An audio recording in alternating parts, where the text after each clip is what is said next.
akan menyorot dari atas melihat, wah ini dekat dengan Palanta dakwah, kegiatannya dakwah, pergi kegiatan sosial, dakwah juga, pergi kegiatan ngopi, dakwah juga, pergi kegiatan berorganisasi, dakwah juga, pergi kegiatan ke pantai, dakwah juga, pergi kegiatan ke danau, dakwah juga.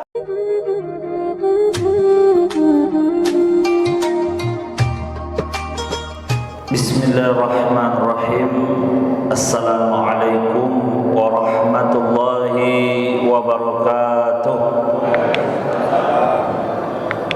Bapak Ibu yang dimuliakan Allah Subhanahu wa taala, pada pagi hari yang berbahagia ini bersyukur kepada Allah, mudah-mudahan senantiasa kita berada dalam keadaan sehat wal afiat. Amin rabbal alamin.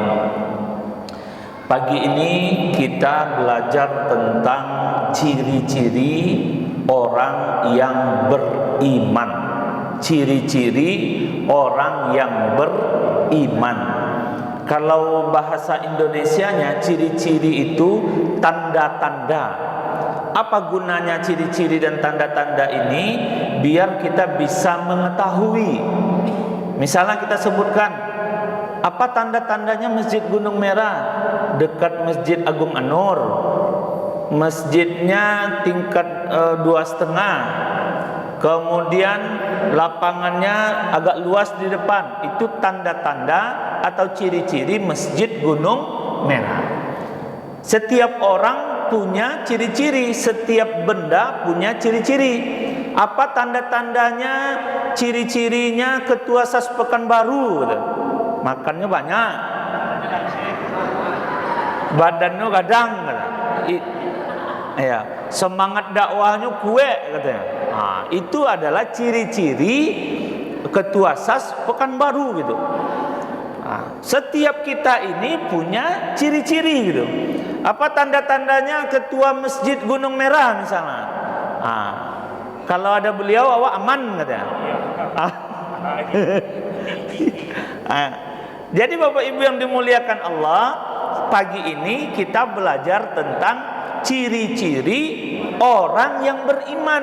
Nah, coba Bapak Ibu hayalkan, berarti orang yang beriman ini ada ciri-cirinya. Nanti Bapak Ibu akan ketemu, apakah saya ini masuk ke dalam ciri-ciri orang yang beriman atau tidak. Nah, itu nanti pertanyaannya Bapak Ibu. Kalau sempat masuk, alhamdulillah. Kalau tidak masuk, nah, maka cepat-cepatlah bertaubat. Jangan sampai tidak masuk. Kita lihat Bapak Ibu yang dimuliakan Allah. Yang pertama ciri-cirinya adalah takut kepada Allah. Takutnya kepada Allah, bukan kepada atasannya, bukan kepada pimpinannya, bukan kepada orang, bukan kepada seseorang, tapi hanya takut kepada Allah. Allah berfirman dalam surat Al-Anfal, innamal mu'minuna alladzina idza dzukirallahu wajilat qulubuhum. Apa kata Allah? Orang-orang yang beriman sebut maka gemetarlah hati mereka. Bismillahirrahmanirrahim. Alhamdulillah.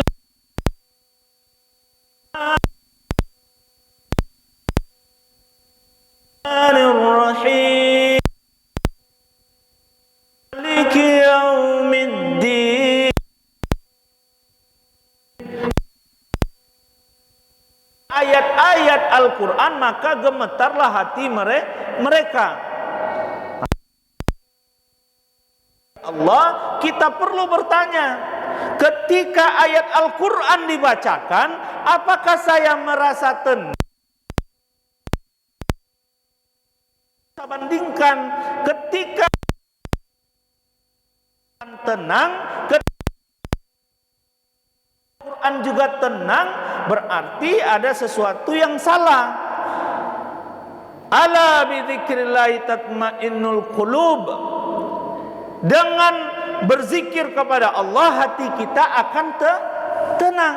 Nah, oleh sebab itu Bapak Ibu yang dimuliakan Allah, kita mendapatkan ciri yang pertama adalah orang ini takut hanya kepada Allah. Fal takhshawun nas wakhshawni thamanan qalila dalam surat Al-Maidah. Karena itu janganlah kamu takut. Kalau memang ada kegiatan-kegiatan yang apa, kadang iya memang tinggalkan aja Bu, itu lebih aman untuk kita. Dia tinggal kita pergi, tidak apa-apa. Karena apabila coba Bapak Ibu tsunami datangnya kepada bencana suatu daerah, itu apakah melihat memilih orang yang beriman atau tidak beriman? Tidak. Orang yang taat atau tidak? Tidak. Pasti semuanya disapu. Makanya di sini perlu nanti kuntum khairu ummatin ukhrijat linnasi ta'muruna bil ma'rufi wa tanhauna 'anil munkar wa tu'minuna billah. Maka bagi kita wajib hukumnya untuk menyeru orang kepada kebaikan. Wajib bagi saya untuk menyuruh orang kepada kebaikan. Bang Baikal selaku ketua SAS wajib bagi dirinya untuk menyuruh warganya kepada kebaikan. Om Rusman selaku Korwil 2 wajib baginya untuk menyeru kepada kebaikan gitu. Pak Haji Fauzi ketua Masjid Gunung Merah wajib baginya untuk menyeru kepada kebaikan gitu. Bukan nanti kita biasalah orang tua Ustaz, orang tua. Perlahan-lahan itu adalah bagian dari tanggung jawab kita. Belighu anni walau ayat. Kadang kita sampaikan kepada mereka sekalipun 1 ayat, 2 ayat, 3 ayat, 4 ayat. Mudah-mudahan nanti di ayat ke-6 baru timbul rasa sadar. Nah, ini Bapak Ibu yang dimuliakan Allah. Jadi kita tidak pernah bosan-bosan di dalam berdakwah. Tidak ada kenal putus asa. Bayangkan Bapak Ibu yang dimuliakan Allah, lihat bagaimana baginda Rasulullah SAW keluar kota Mekah, lalu pergi menuju Taif. Sampai di Taif dilempar, oh engkau ya Muhammad pembohong. Dilempar lagi, engkau ya Muhammad pembohong, engkau ya Muhammad pendusta. Sampai berdarah kaki Nabi SAW. Lalu datang malaikat, ya Muhammad, apakah engkau ingin aku hancurkan mereka hanya dengan membalikkan gunung ini ke kaum Taif, maka seluruhnya akan bubar. Tapi apa yang dilakukan baginda Rasul? Tidak ya malaikat, tapi jadikan anak cucu orang Taif ini adalah orang-orang yang mengenal Islam, yang berkalimat tauhid. Sekarang apa buktinya Bapak Ibu? Seluruh kaum Taif itu berada di dalam keadaan Islam dan negerinya makmur. Bagaimana Ibu membayangkan kota Bogor, seperti itulah kota Taif yang berada lebih kurang 60 km dari kota Mekah. Padahal Mekah kering. Nah, bayangkan Bapak Ibu yang dimuliakan. Ada yang ikut umroh bersama Ustaz Abdul Somad kemarin yang di sini? Enggak ada ya. Waktu itu kita pergi ke Taif. Itu bukti Bapak Ibu yang dimuliakan Allah. Begitupun kita. Nanti orang akan menyorot dari atas melihat, wah ini SAS dekat dengan Palanta dakwah. Kegiatannya dakwah. Pergi kegiatan sosial, dakwah juga. Pergi kegiatan ngopi, dakwah juga. Pergi kegiatan berorganisasi, dakwah juga. Pergi kegiatan ke pantai, dakwah juga. Pergi kegiatan ke danau, dakwah juga. Orang akan lihat, oh berarti SAS ini tidak akan pernah lepas dari dakwah, khususnya SAS Pekanbaru. Dicontoh oleh orang-orang yang lain, maka kita hanya mendapatkan pahala jariyah. Nah, pahala jariyah ini mahal harganya, Bu.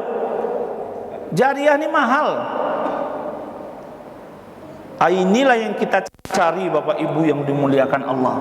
Itu yang kelima, tidak sia-sia. Yang keenam Bapak Ibu, meneladani baginda Rasulullah sallallahu alaihi wasallam. An Abi Hurairah radhiyallahu anhu qala Rasulullah sallallahu alaihi wasallam, inni taraktu fikum syai'aini lan tadillu ba'dahuma kitabullahi wa sunnati wa lan yatafarraqa hatta yarida alayal haud. Aku tinggalkan 2 perkara, maka kalian tidak akan sesat. Apa itu? Al-Quran. Yang kedua itu apa? Sunnah baginda Rasulullah sallallahu alaihi wasallam. Ya, kalau kita ingin mendekatkan Al-Quran, ya tentu dekatnya di masjid. Atau kita ingin belajar agama Islam, tentu ke majelis ta'lim. Kalau kita ingin memperdalam Islam, tentu di tempat majelis ilmu. Nah, kita sudah membuat ini 1 kali dalam sebulan. Itu pun sebenarnya tidak cukup Bapak Ibu yang dimuliakan Allah. Tapi tidak apa-apa, untuk kebersamaan kita, wajib kita atau kita mengadakan acara pengajian SAS sekali dalam sebulan. Mudah-mudahan ini terus berkembang menjadi sebuah kebiasaan. Kita itu rindu dan nikmat ketika mengaji. Nah, ini seperti kita ngaji namanya, Bu. Ngaji itu bukan berarti baca Al-Quran. Ngaji itu berarti kita mempelajari ayat-ayat Allah, mempelajari hadis-hadis, mempelajari perkataan-perkataan ulama, sehingga kita terapkan dalam kehidupan sehari-hari. Nah, ini Bapak Ibu yang dimuliakan Allah. Yang keenam, meneladani Rasulullah Sallallahu Alaihi Wasallam. Ini ciri yang keenam. Ciri yang ketujuh, orang yang beriman ini dia bertawakal. Dia bertawakal. Apa bertawakal? Wa 'alallahi fatawakkalu in kuntum mu'minin. Dan hanya kepada Allah lah kalian berserah diri, bertawakal. Bu, pernah enggak Ibu pada suatu saat merasakan pasrah, aduh nak tahu lagi mau kemana ini, maka lalu kita serahkanlah kepada Allah Subhanahu wa ta'ala. Pernah nak Bapak merasakan suatu peristiwa, kita ini memang dalam kebingungan dan kebimbangan, lalu kita, ya Allah aku titipkan ini kepadamu. Itulah tawakal kita Bapak Ibu yang dimuliakan Allah.